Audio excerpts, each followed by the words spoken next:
Welcome to the Luke Macias Show. 4 years ago, I was walking around the halls of the Texas Capitol talking to legislators about the idea of banning sex change surgeries on children. At the time, the idea of the legislature doing this was unthinkable. And in 2 sessions, we've gone from unthinkable to radical to sensible to acceptable to popular. And this session, we're going to get some policy on this issue. We had a hearing in the Texas Senate, which we are going to highlight for you this week. We broke down exactly what kind of policy is going to actually be considered, likely pass, the holes that still exist within these areas and discussions. We're going to bring to you a real understanding of the issue at hand, what's on the table, and what Texas needs to do.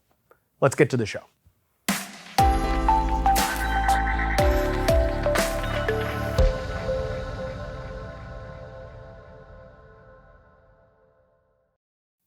The first couple meetings I remember about the transgendering of children issue were in 2019.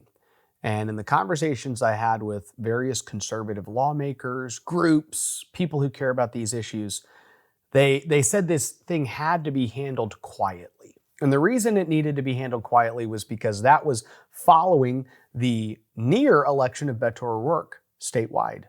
Ted Cruz had only gotten reelected by a couple percentage points. And so going into that session, everyone kind of agreed we need to not hit any of these hot button issues too aggressively. And so we just couldn't get a lot of momentum behind the discussion and looked for various different vehicles that you could maybe amend the policy onto.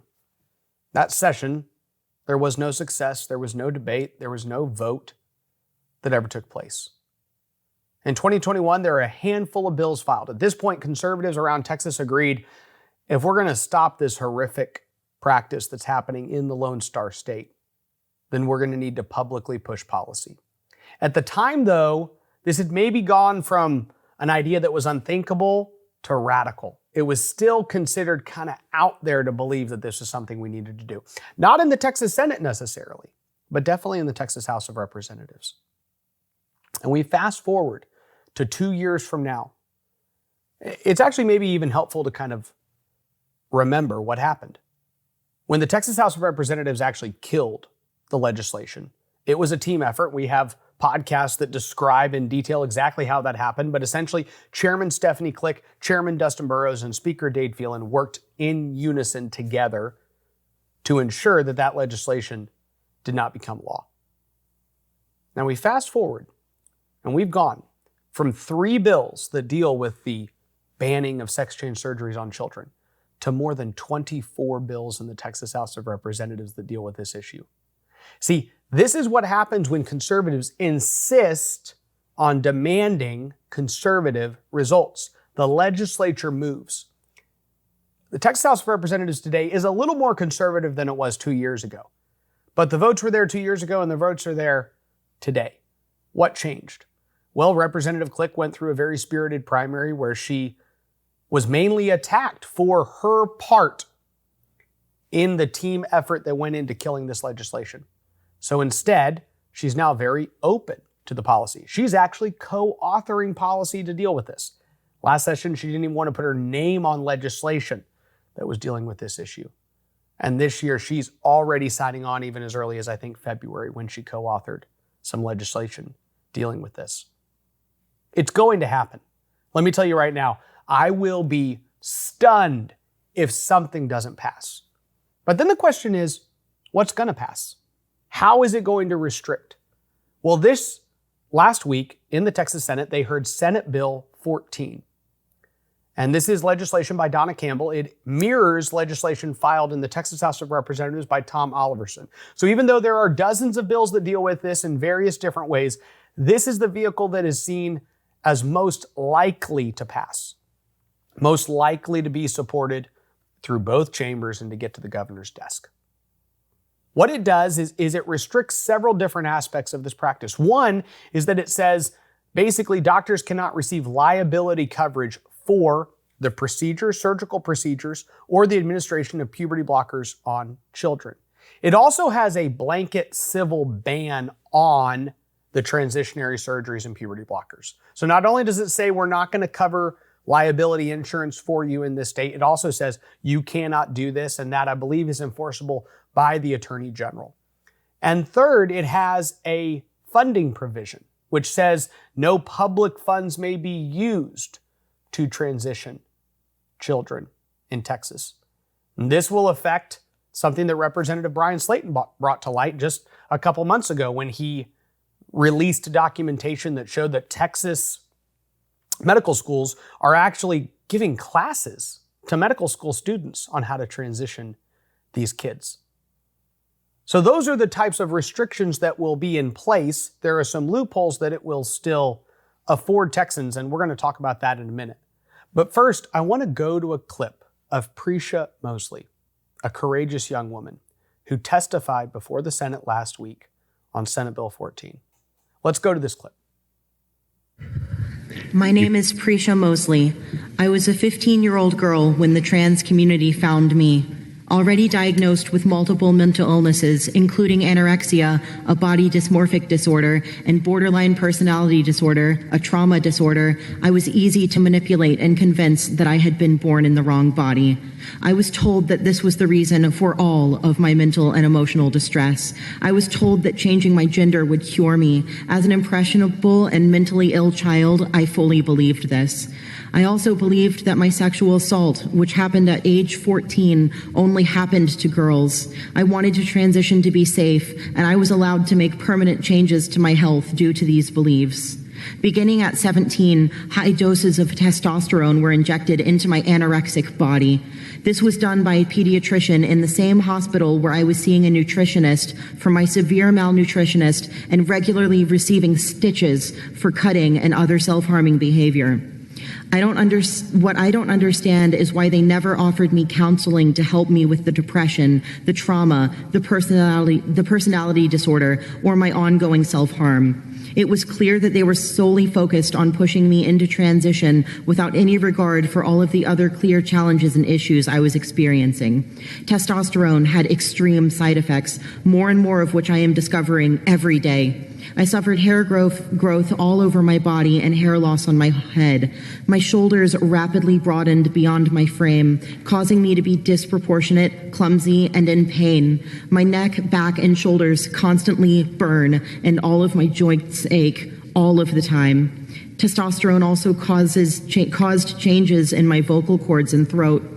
I can no longer sing or really raise my voice, and speaking for long periods of time causes me pain. My endocrine system is ruined, and I'm no longer able to regulate my own hormones. I have no choice but to be medicated for this for the rest of my life. One of the worst side effects has been vaginal atrophy. This is the shrinking and thinning of the vagina. It is so severe that I am no longer able to use tampons because it is so small, and I'm afraid that I will tear. This has happened before. 1 year after starting wrong sex hormones, despite persistent self-harm, my healthy breasts were removed.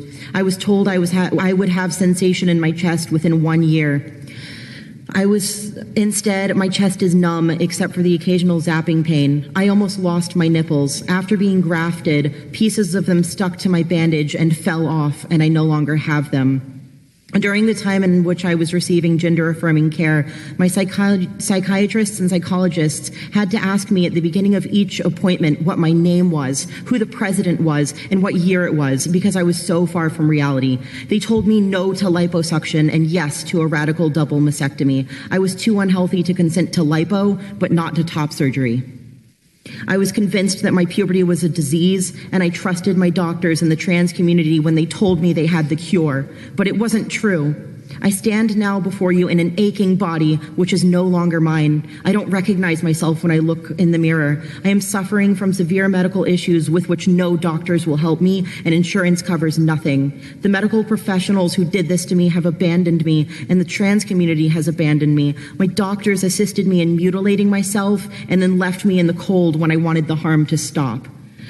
But when I see young girls in my situation, young girls who have experienced sexual trauma, who are suffering from mental illness, and who suffer from body dysmorphia disorders, or who feel pressured by social media or their peers to conform to certain stereotypes of femininity, my heart breaks for them. And while the damage done to my body can never be fully reversed, I can be an advocate for those girls in the same position I was. Thank you.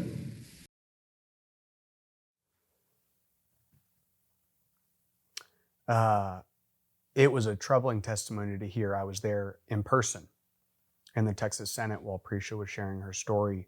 The senators were, I would say, shaken, disturbed, upset, angry. It's important to remind ourselves exactly who we're talking about. Children.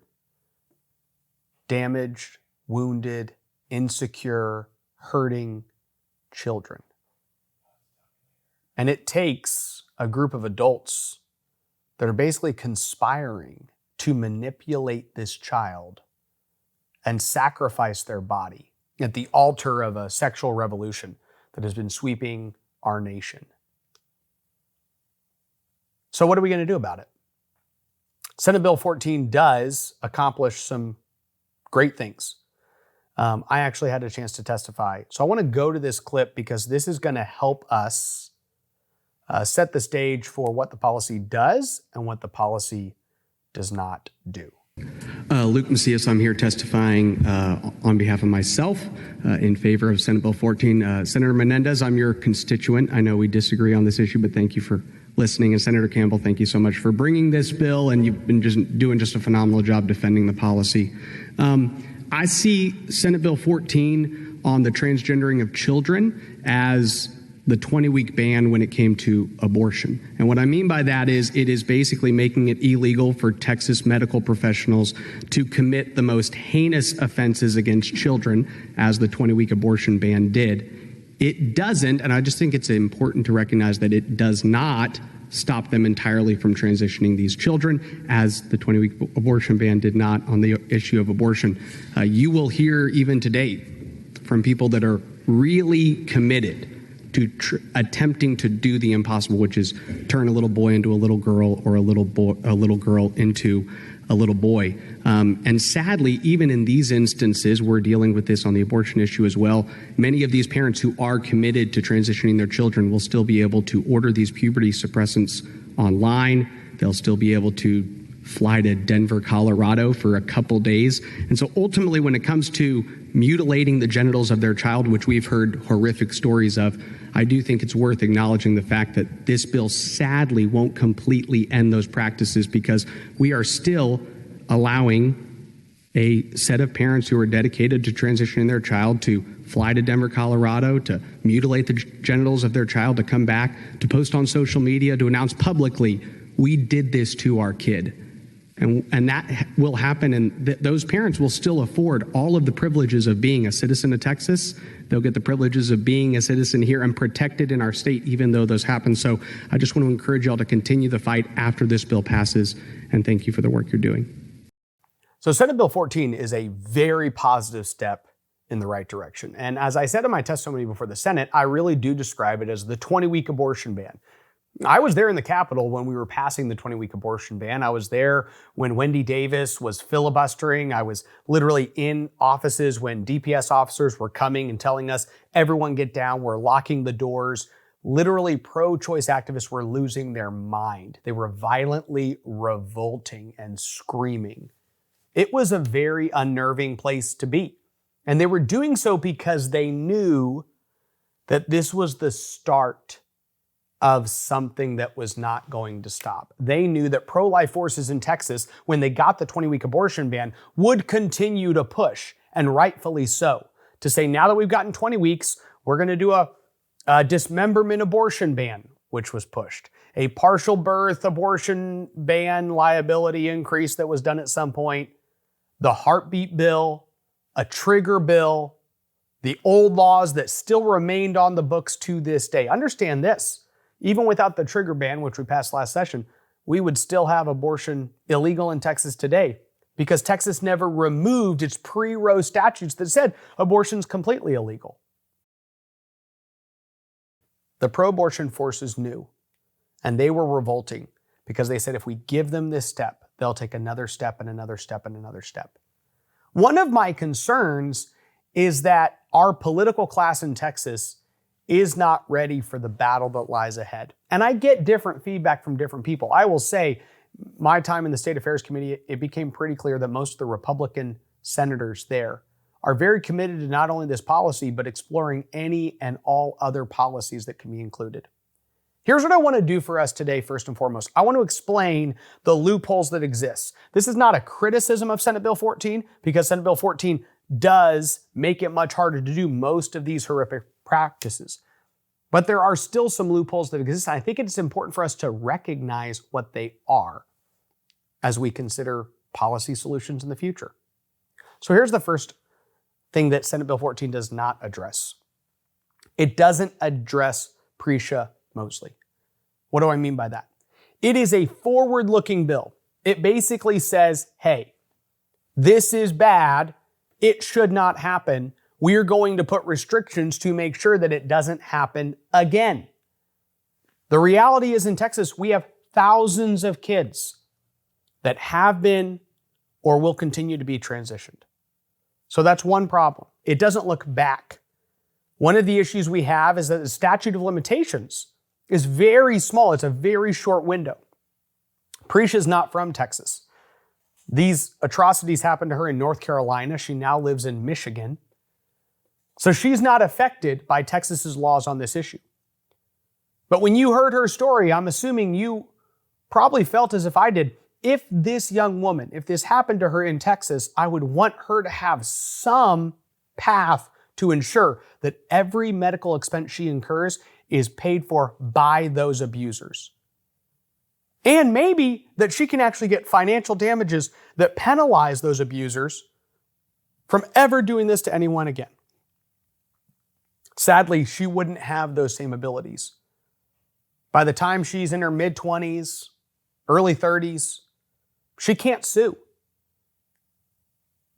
Representative Shelby Slauson in the Texas House of Representatives and Senator Bob Hall both filed bills this session to deal with making sure that that statute of limitations is actually expanded so that they're given a broader window by which they can bring these legal cases. That would be a great step in the right direction. What's the other problem? Many of these bills being considered do not address the fact that these children are largely transitioned by their parents. And this is something that the right has struggled with for a long time because we are the party of parental rights. We are a movement that believes that the family is first and foremost. It's the smallest government created by God and that should be protected by our government. But that doesn't mean that we believe in enabling and protecting child abuse. I believe, and I've asked a lot of people to give me other solutions, but I believe that until transitioning a child is categorized as child abuse in the state of Texas, there will always be a massive loophole. Here's what we basically say when we don't designate it as child abuse. Our medical professionals, they cannot be involved in transitioning a child. But if that is your child, you can be as involved as you possibly want to be in trying to turn this little girl into a little boy into a little girl. Have free reign. You are protected. Because if it's not child abuse, then it's something you can do. It's permissible by the government. That is an ultimate problem. The other licensed professionals that are left out of the conversation so far are all the psychologists that are brainwashing these kids from ages 2 to 18, to 20, to 30, to 40. These psychologists take damaged, insecure, wounded people and tell them, hey, maybe you are a gender opposite your biological sex. A reality that we know does not exist. But they're insistent on giving as an alternative out of the pain that their patients are feeling.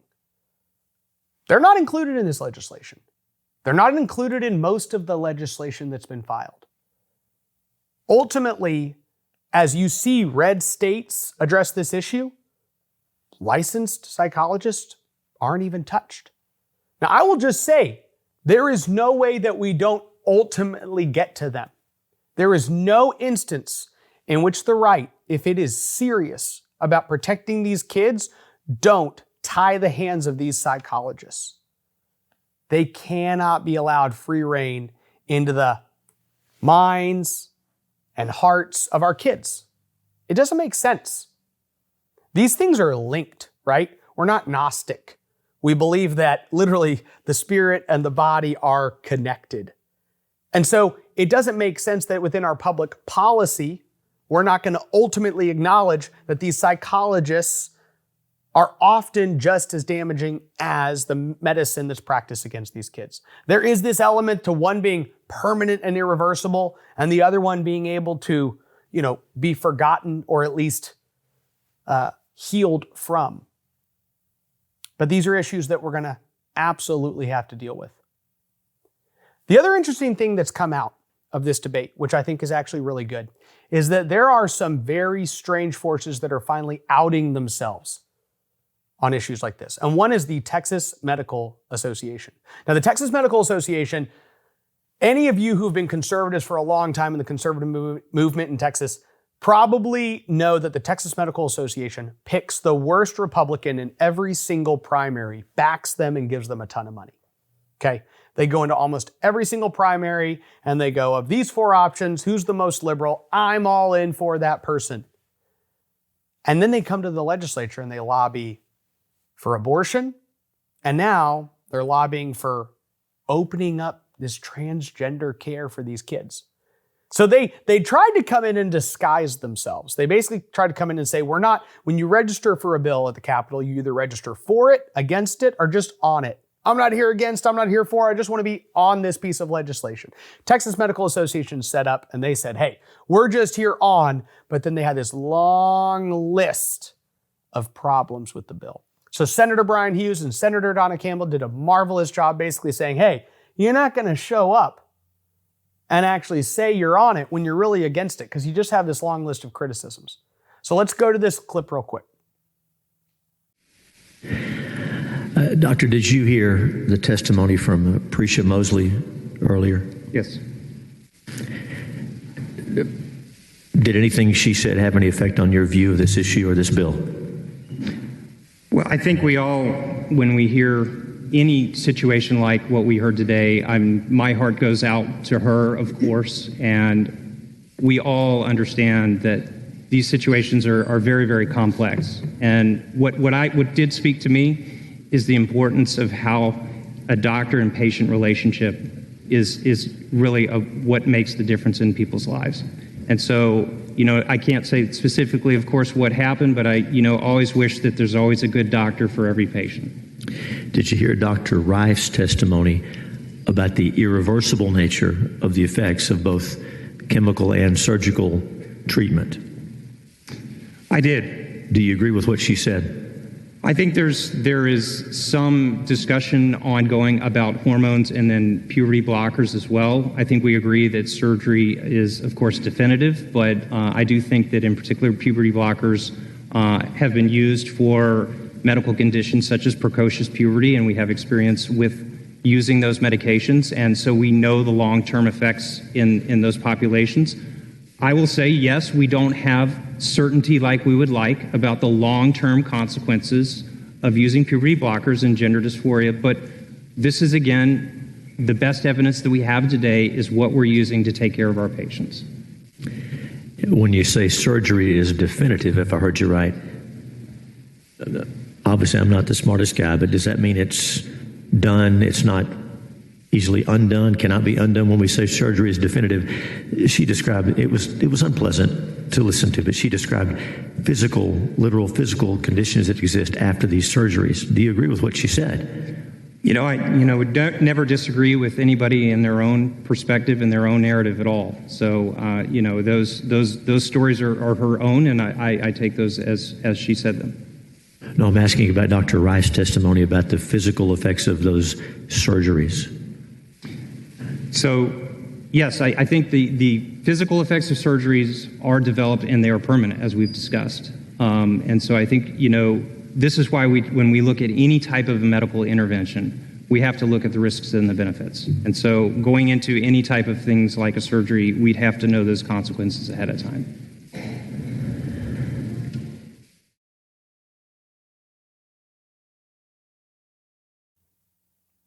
First and foremost, I love the little subjective morality he inserts there at some point. He's like, well, I mean, I would believe anyone in the story that they share about themselves. But this is a doctor who spent, I mean, I'm giving you 2 minutes of the 25 minutes he talked to these senators. And the callous disregard for the permanent damage being done to these children is pretty remarkable. Pretty amazing. This is the largest medical lobby and PAC in the state of Texas.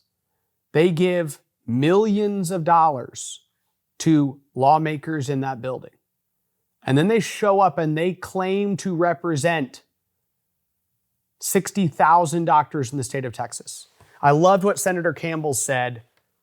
She told them, however many doctors you say you represent, I need you to subtract that by 1 because I'm a member of the Texas Medical Association and I do not support your position on this bill. So she's sitting here going like, you're saying you're speaking for 57,000 doctors. You need to say 56,999. And I'm pretty sure there's a lot more out there. She asked about, did you poll your doctors? Did you ask them well? And they kind of went around it. They said, well, we got like 500 people that come to our convention, and then we asked them. And I don't know what kind of abusers are attending the Texas Medical Association convention, but we really should send probably Department of Family Protective Services there at some point to consider investigating a lot of the people that are evidently voting to say, yeah, this is okay. It's really interesting the way they defend this. Well, I'm just saying this is still the gender-affirming care that we know. I know there are potential risks associated with it. Here's the one sad thing, too. I will say, if I was going to take one thing away from things that weren't said enough, and it was said by a lot of people that testified, but it was just amazing that so many of these people testifying, they actually believe that a woman can become a man. They believe that a man can become a woman. They believe that your gender and your sex are fluid to the point that just because you're born with the biological sex of a man, it doesn't mean that your gender cannot be reflected as the opposite. And they literally promote this, that people would live in constant turmoil. It's one of the most hateful ideas out there. It's in the state of Texas. This session, Texas is going to do something. We're going to join 10, 12 other states in basically saying this shouldn't happen. And you're going to read a lot of headlines. And the transgender, the LGBTQIA, LMNOP community are going to come out and they're going to say, oh my gosh, Texas has stopped all of this from happening. But here's the sad thing, and I'm not trying to be negative when it comes to this upcoming anticipated victory that I believe is going to happen. And I will tell you that many conservatives are going to be in the Texas Capitol on a regular basis fighting to make that happen. But I don't want to negatively talk about that victory that I believe is coming. But it's not going to stop it. These people we are still telling parents, you can block your kid's puberty as long as it's not a Texas doctor doing it. You don't think they can get these drugs administered or just prescribed to them online? This is what we're dealing with. On the abortion pill, there's abortion pill legislation this session because if you go to literally on a college, okay, you walk into a bathroom stall. And I don't know this because I've been in a girl's bathroom stall in college. I just want to be clear. Or a boy's bathroom stall in college. I haven't been on a college campus in a very long time. But if you were on a college campus right now, you just go to the bathroom, close the door, you see a little sticker, need an abortion, and a little QR code. You take a picture of that QR code and it sends you to a website where you can order abortion pills and have them shipped to you in Texas. That's going to happen. And here's the scarier thing though. This is what's worse when it comes to not going after the psychologists. The psychologists are going to be the ones that say, hey, you can't get your puberty blockers here, but you can get them on this website or one of these 20 websites. You can ship them in. When females go onto these puberty blockers, they can still mature if they're taken off. It's not to say there are no problems with it. Prisha shared her story, horrendous story. When young men go onto these puberty blockers, we don't have cases where they come off of them and then continue to mature. So it has chemically castrated them even before you have any permanent surgery. I was encouraged this week because it's early in the session and you can see the momentum behind this issue in both chambers. Unfortunately, I just need to remind us that the battle we're in is a long one. And the battle on this issue is not going away, no matter what we pass this session. This is going to be an issue that plagues us session after session after session. Because the left is dedicated at a religious level to this transgender, transhumanism idea. They're going to keep pushing it. That's why we're going to have to keep talking about it. I hope this is giving you some insight into what's happening in Texas, the good, the bad, the ugly, and the reality that we have to keep fighting. God bless you, and God bless the great state of Texas. No ads, no paywalls, no government grants, and no corporate masters. Just real news for real Texans. This is Texas Scorecard.